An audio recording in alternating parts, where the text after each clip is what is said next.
Saudi প্রবাসী কলিজার টুকরা ভাই, ভিডিওটা আপনার জন্য অত্যন্ত গুরুত্বপূর্ণ যাচ্ছে। আমরা যারা বর্তমানে সৌদি আরবে আছি, আমাদের কিছু নিজের দোষের কারণে আজকে বাংলাদেশি শত শত প্রবাসীরা গ্রেফতার হচ্ছে এবং শত শত প্রবাসীকে সৌদি সরকার বাংলাদেশে পাঠিয়ে দিচ্ছে। আপনি হয়তো দোষ করছেন, আপনাকে ধরতে পারছেন না, কারণ আপনি হচ্ছেন সুর বাটফার কিপটাপকারী। আপনাকে পুলিশ ধরতে একটু সময় নেবে, আর কিন্তু পুলিশ যখন আপনাকে ধরে ফেলবে তখন কিন্তু 1 সেকেন্ড এই দেশের মধ্যে আপনি থাকার অধিকার নেই বা থাকতেও পারবেন না। বরং শাস্তি উপভোগ করার পর আপনি কতদিন যাবৎ জেলে বন্দি থাকার পর দেশে ফিরতে হবে। বলেছিলাম, আপনারা জানেন ইতিমধ্যে সৌদিতে বাংলাদেশি অনেক অবৈধ প্রবাসীকে বাংলাদেশে পাঠিয়ে দিচ্ছে। গতকালকে আমরা একটা নিউজ দেখতে পেলাম, প্রায় 12,000 বাংলাদেশিকে পাঠিয়ে দিচ্ছে। 12,000 বাংলাদেশিকে পাঠিয়ে দেওয়ার কারণটা কি ছিল? তাদেরকে কেন গ্রেফতার করেছে পুলিশ? তারা ছিলেন অনেকে অবৈধ বা অনেকে বৈধ, অনেকে ছিলেন বৈধ থাকার অবস্থায় খারাপ কাজের মধ্যে লিপ্ত, কিডন্যাপের মধ্যে লিপ্ত, চিন্তার মধ্যে লিপ্ত, নেশার মধ্যে লিপ্ত। আপনারা জানেন 2008 সালে কিন্তু সৌদি সরকার বাংলাদেশের জন্য ওয়াকার ভিসা বন্ধ করে রেখে দিচ্ছিল।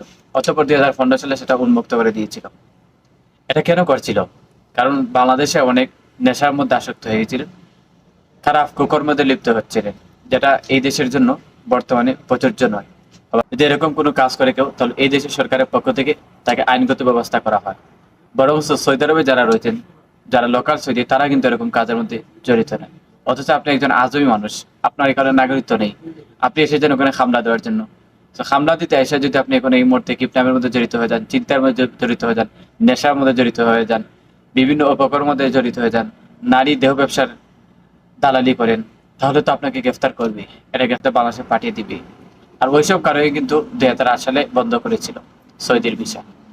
বর্তমানে 12,000, গতকালকে দেখলাম 12,000 বাংলাদেশিকে পাঠিয়ে দিচ্ছে পুলিশ। কেন পাঠিয়ে দিচ্ছে? কেন আজকে আমাদের বাংলাদেশিরা হয়রানি হচ্ছেন? কেন আজকে বাংলাদেশি প্রবাসীরা সৌদি আরবে আসে? অনেক ক্ষেত্রে দেখা যাচ্ছে কিডন্যাপের মধ্যে লিপ্ত হচ্ছেন, অনেক ক্ষেত্রে চিন্তায়, অনেক ক্ষেত্রে দেখা যাচ্ছে নেশার মধ্যে লিপ্ত হচ্ছেন, অনেক ক্ষেত্রে দেখা যাচ্ছে দালালি করছেন, অনেক ক্ষেত্রে দেখা যায় কাফালা দিবেন, অনেকে দেখা যায় ভুয়া সার্টিফিকেট দিয়ে এজেন্সি খুলছেন, মানুষের কাছ থেকে টাকা হাতিয়ে নিয়ে যাচ্ছেন। এইসব কারণটা কি ছিল ভাই? আপনার যদি ভাই একান্ত কোনো প্রয়োজন থাকে, আপনার এই দেশে ভালো লাগে না, আপনার রুজি বা আপনার কোনো কিছু ইনকামের সোর্স নেই, কেন একজন ভাইকে আপনি মেরে খাবেন? প্রশ্ন আসে না ভাই? দরকার হয় একটি তাল প্লেট নিয়ে ভিক্ষা করুন, তবুও ভাই ফরার হক মেনে খাইয়েন না। ফরার হক খাওয়া, একজন মানুষকে কষ্ট দেওয়া কত কষ্ট, যেটা কেবল যে ব্যক্তি কষ্টটা পায় বা যে ব্যক্তি তবে সেই ব্যক্তি জানে। বা যে ব্যক্তি কিডন্যাপ হয়, কিডন্যাপ হওয়ার পর তার কাছ থেকে টাকাটা উদ্ধার করা হয়, তো সেই জানে। আপনারা তাকে ধরে 3 লক্ষ, 4 লক্ষ, 5 লক্ষ টাকা দাবি করেন। অথচ অথচ ওই ভাইয়ের বাড়িতে অনেক ক্ষেত্রে দেখা যায় টাকার মতো গড় নাই, বাড়ি নেই, বিড়া নেই, কিস্তি তুললে সৌদি আরবে আসছে, কিস্তি বুঝতে পারছে না। অথচ আপনি তাকে কিডন্যাপ করে নিয়ে গেলেন, তারপর আপনি তার বাড়িতে ফোন দিয়ে তাকে মারবেন, ধরবেন বলে এরকম কাজ করার পর তার কাছ থেকে টাকা উদ্ধার করতে যাচ্ছেন। এটা কেন ভাই?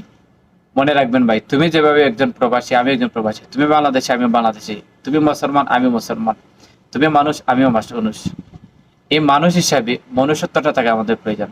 আমরা যদি এসব কাজের মধ্যে লিপ্ত হয়ে যাই, দেখা যাবে অনেক ক্ষেত্রে আমাদের বাংলাদেশি ভাইরা অনেক প্রতারণার শিকার হতে পারেন, অনেক হয়রানির মধ্যে শিকার হতে পারেন। তাই ভাই, দয়া করে আপনাদের কাছে আমি অনুরোধ করতে চাই, ফরার হক মেরে খাইবেন না।